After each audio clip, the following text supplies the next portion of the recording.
નમસ્કાર, હું છું પ્રિયા અને તમે જોઈ રહ્યા છો જનતા કી જાણકારી ન્યૂઝ। નજર કરીએ આજના સમાચાર ઉપર। ડીસામાં કોંગ્રેસમાં સંગઠન સૃજન અભિયાન અંતર્ગત શહેર અને તાલુકા પ્રમુખોની જાહેરાત ટૂંક સમયમાં। ડીસા જિલ્લા પંચાયતના વિશ્રામ ગૃહ ખાતે કોંગ્રેસ પક્ષના સંગઠન સૃજન અભિયાન અંતર્ગત આજે સેન્સ પ્રક્રિયા યોજાઈ। કાર્યક્રમમાં સંગઠન સૃજન અભિયાનના નિરીક્ષક તથા માણસા પૂર્વ ધારાસભ્ય બાબુજી ઠાકોર, બનાસકાંઠા પ્રભારી બળદેવજી દેસાઈ અને જિલ્લા કોંગ્રેસ પ્રમુખ ગુલાબસિંહ રાજપૂત ઉપસ્થિત રહ્યા હતા। આ પ્રસંગે જિલ્લા, તાલુકા તથા શહેર સ્તરના કાર્યકરો મોટી સંખ્યામાં હાજર રહ્યા હતા। ડીસા તાલુકા અને શહેર કોંગ્રેસ પ્રમુખ પદ માટે અનેક ઉમેદવારોએ પોતાના નામની ઉમેદવારી નોંધાવી। સમગ્ર પ્રક્રિયા કોંગ્રેસ હાઈકમાન્ડના માર્ગદર્શન હેઠળ તાર પાડવામાં આવી રહી છે।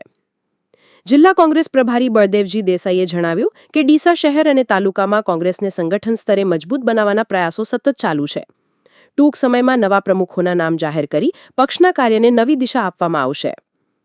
સંગઠન સૃજન અભિયાનનો હેતુ સ્થાનિક સ્તરે નેતૃત્વ મજબૂત બનાવવાનો, કાર્યકરોમાં નવો ઉમંગ જગાડવાનો અને આવનારી ચૂંટણીઓ માટે પક્ષને તૈયાર કરવાનો છે। કહેવાઈ રહ્યું છે કે શહેર અને તાલુકા કોંગ્રેસ પ્રમુખ પદ માટે અનેક યુવા તથા અનુભવી નેતાઓ મેદાનમાં છે, જેના કારણે સ્થાનિક રાજકીય વર્તુળોમાં ચહલપહલ વધી છે। રિપોર્ટ ભરત ઠક્કર, ડીસા, બનાસકાંઠા।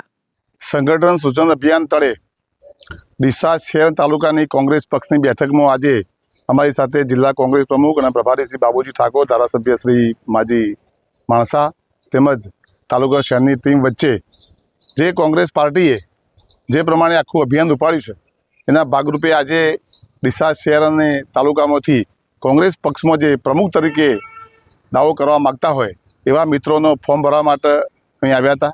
તો એમાં બંને શહેર તાલુકામાંથી પેનલો દ્વારા ફોર્મ આવ્યો છે અને એમાંથી જે પાર્ટીની ગાઈડલાઈન મુજબ પ્રદેશ સમિતિ સાથે ચર્ચા વિચારણા કરી અને આખા જિલ્લામાં 20 જેટલા યુનિટ બનવા 14 તાલુકા અને 6 શહેર એમાં સામાજિક ફેક્ટર સચવાય અને સંગઠન સારું મજબૂત થાય એ પ્રમાણે કોંગ્રેસ પાર્ટી કવાયત કરશે, એ પ્રકારની આજની ભૂમિકા હતી અમારી।